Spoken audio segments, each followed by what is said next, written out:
On her wedding day, her dog blocked her path. She didn't know. The late May sunshine streamed through the windows of the bridal suite at the Ocean View Gardens, casting a warm glow over Sophia Anderson's reflection in the full-length mirror. Her wedding dress, with its delicate lace bodice and flowing train, sparkled in the morning light. At 32, she had waited for this moment, dreaming of the perfect wedding day since she was a little girl. But something felt off, not about the wedding or her soon-to-be husband, Ethan, but about the unusually subdued golden retriever lying in the corner of the room. "Buddy," Sophia called softly, her brow furrowing as she watched her faithful companion through the mirror. The 10-year-old dog raised his head slightly, his usually bright eyes seeming distant. "What's wrong, boy?" For a decade, Buddy had been more than just a pet. He was her guardian angel in fur, her constant companion through life's storms and celebrations. She still remembered the day she found him at the Sacramento SPCA, a scrawny 2-year-old with trust issues and a heart of gold. Back then, she was fresh out of college, armed with a marine biology degree and big dreams of working with sea life conservation. "Hey, sweetie." Her mother, Patricia, bustled into the room, carrying a bouquet of white roses and blue hydrangeas. "The makeup artist will be here in 15 minutes. Are you excited?" She paused, noticing Sophia's concerned expression. "What's wrong?"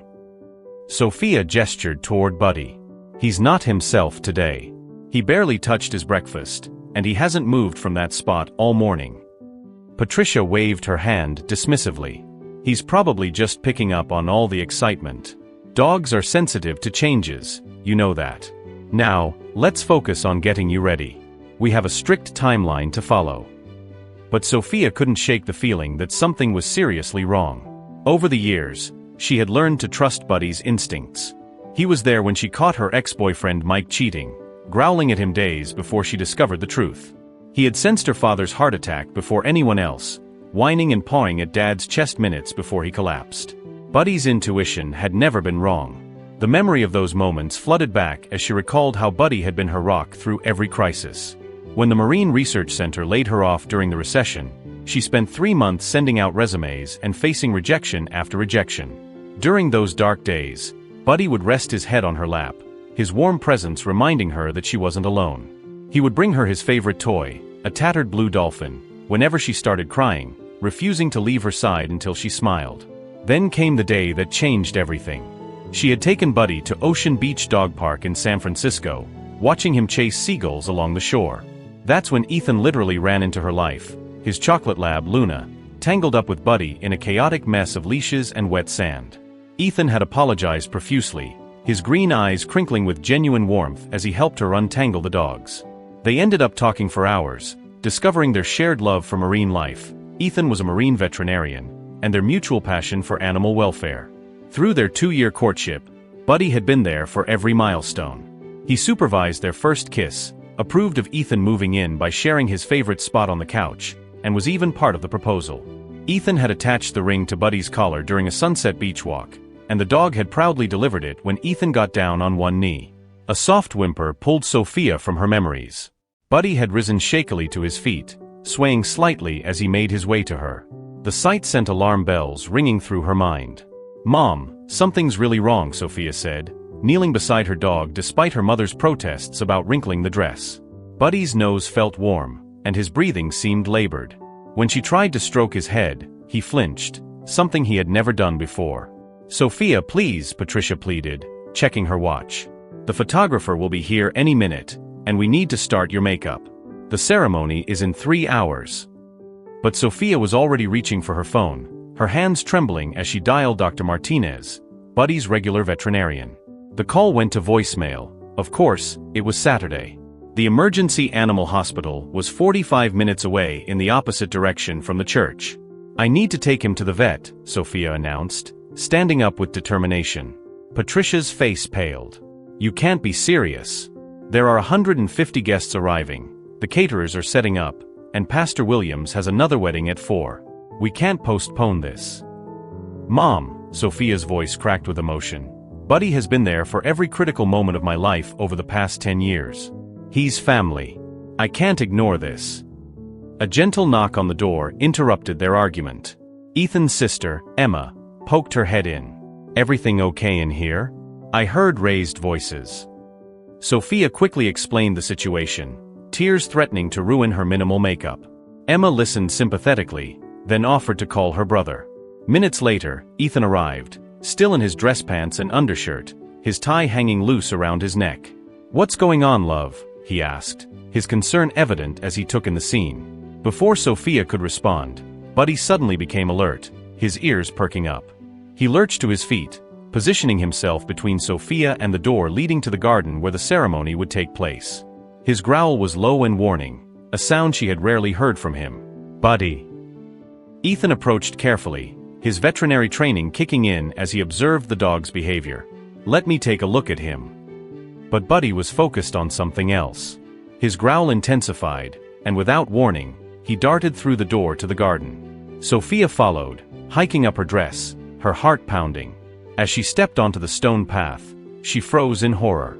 A king cobra, likely an escaped exotic pet from the neighboring county where a reptile enthusiast lived, was coiled near the altar. The snake had raised its hood, preparing to strike at the wedding planner who stood frozen in terror.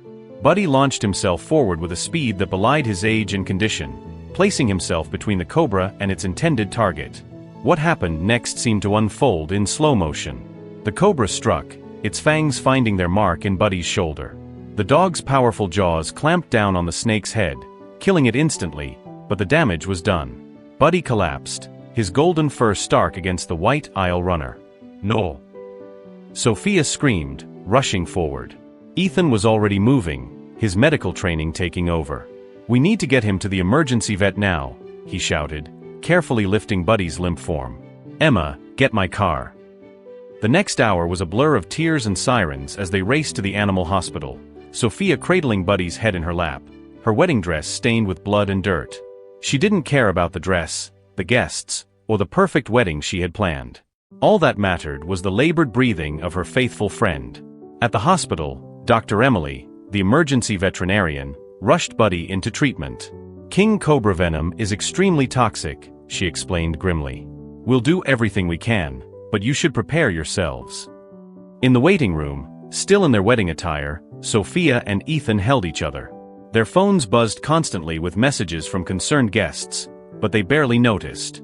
Emma had taken charge back at the venue, explaining the situation to the guests and handling the logistics of the postponed wedding. "I'm so sorry," Sophia whispered to Ethan. "This isn't how our wedding day was supposed to go." Ethan pulled her closer. "Sophia, I know this isn't the wedding day we planned, but I don't care about the big ceremony, the reception, or what anyone else thinks. I just want to marry you, and I think Buddy should be there when I do." He paused, wiping away her tears. "That is if you still want to marry me today." Sophia looked up at him, love overwhelming her heart. This was why she had fallen for him, his compassion, his understanding, his ability to see what truly mattered. "Of course I still want to marry you." Dr. Emily emerged from the treatment room, her expression grave but not without hope. "We've administered anti-venom and supportive care. The next few hours will be critical, but Buddy is fighting hard. He's stabilized enough that you can see him if you'd like."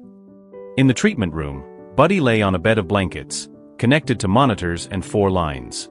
His tail thumped weakly against the bed when he saw them, and despite his pain, his eyes held the same loving devotion they had shown for the past decade. Sophia knelt beside him, careful of the medical equipment. "You saved everyone today, Buddy. You're such a good boy." Ethan cleared his throat.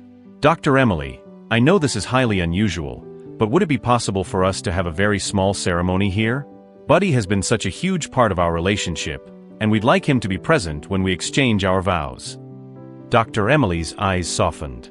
"As long as we keep it quiet and brief, I don't see why not. I'll give you some privacy." Within an hour, Pastor Williams arrived, having immediately agreed to come when he heard the story. Emma and Patricia represented their families, serving as witnesses. In that sterile room, with medical equipment beeping softly and their beloved dog watching with tired eyes, Sophia and Ethan exchanged their vows. "I, Sophia, take you, Ethan, to be my husband," she spoke softly, her hand resting gently on Buddy's fur. "You've shown me what true partnership means, in joy and in crisis, in celebration and in fear. Your love for all creatures, your compassion, and your unwavering support make me fall in love with you more each day." Ethan's voice was thick with emotion as he responded, I, Ethan, take you, Sophia, to be my wife. Your kindness, your strength, and your dedication to those you love inspire me. Today has only proved what I've always known, that I'm marrying someone with an extraordinary capacity for love." As Pastor Williams pronounced them husband and wife, Buddy managed to lift his head, offering a weak but happy bark of approval. There wasn't a dry eye in the room. Throughout the night, Sophia and Ethan remained at the hospital, taking turns sitting with Buddy. Their wedding clothes were wrinkled and stained, their rings simple bands exchanged in a hospital room rather than the elaborate ceremony they had planned, but neither of them would have had it any other way. In the early hours of the morning, Buddy's condition began to deteriorate. The venom had caused too much damage to his system, compounded by his age and the stress of the day. As the sun rose over San Francisco, Buddy took his last breath, surrounded by the two people he loved most in the world. "He gave us the perfect wedding gift," Sophia whispered through her tears. "He reminded us what truly matters. Love isn't about grand ceremonies or perfect photos. It's about being there for each other, protecting each other, and choosing each other every day, just like he always chose us." In the days that followed, as they shared their story with friends and family, something unexpected happened. Their tale of love, sacrifice, and unconditional devotion touched hearts across the community. Local news picked up the story, and soon their inbox was flooded with messages from people sharing their own stories of animal heroes and asking how they could help other dogs in need. Inspired by Buddy's legacy, Sophia and Ethan made a decision. Instead of the elaborate honeymoon they had planned in the Maldives, they used the money to establish the Buddy's Second Chance Foundation, dedicated to helping senior dogs find loving homes. They partnered with local shelters to cover medical expenses for older dogs and hosted adoption events specifically for senior pets. Their first rescue was a 10-year-old German Shepherd named Max, who had been surrendered to the shelter when his elderly owner passed away. Like Buddy years ago, Max was withdrawn and uncertain, but Sophia and Ethan knew exactly how to help him heal. They taught him to trust again, showing him that he had found his forever home, no matter how much time he had left. 1 year after their unusual wedding day, Sophia and Ethan held a celebration. Not a replacement wedding, but a gathering to honor Buddy's memory and celebrate the foundation's success. The event was held at Ocean Beach Dog Park, where they had first met.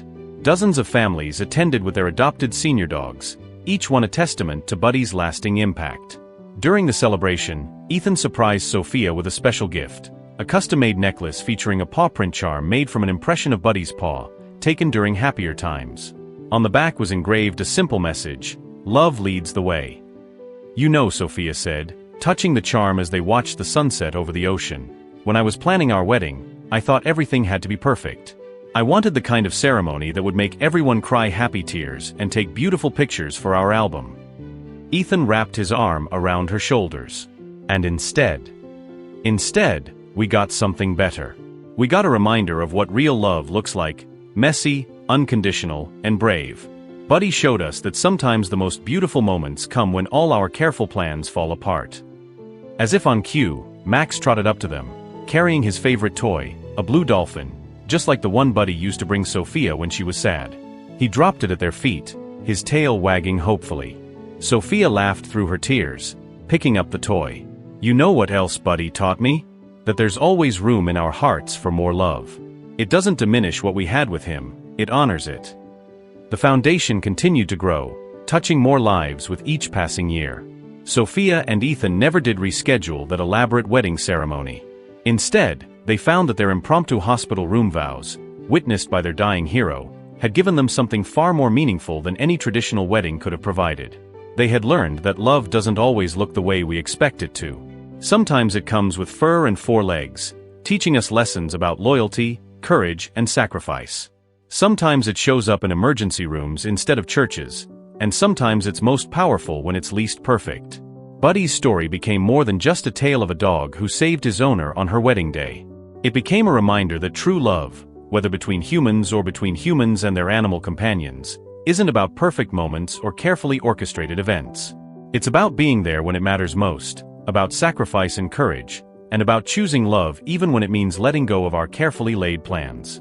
As the sun set on another day of changing lives through their foundation, Sophia and Ethan knew that while Buddy was no longer physically with them, his spirit lived on in every senior dog they helped, in every family that opened their hearts to adopt, and in the love that continued to grow between them. His final gift hadn't just been saving Sophia's life, It had been showing them all what it truly means to love without conditions, to live without fear, and to find beauty in the unexpected turns that life sometimes takes. In the end, Buddy's story wasn't just about a dog who saved his owner from a snake on her wedding day. It was about how love, in its purest form, doesn't need perfect settings or elaborate ceremonies. It just needs open hearts willing to follow where it leads, even if that path looks nothing like the one we initially planned to take.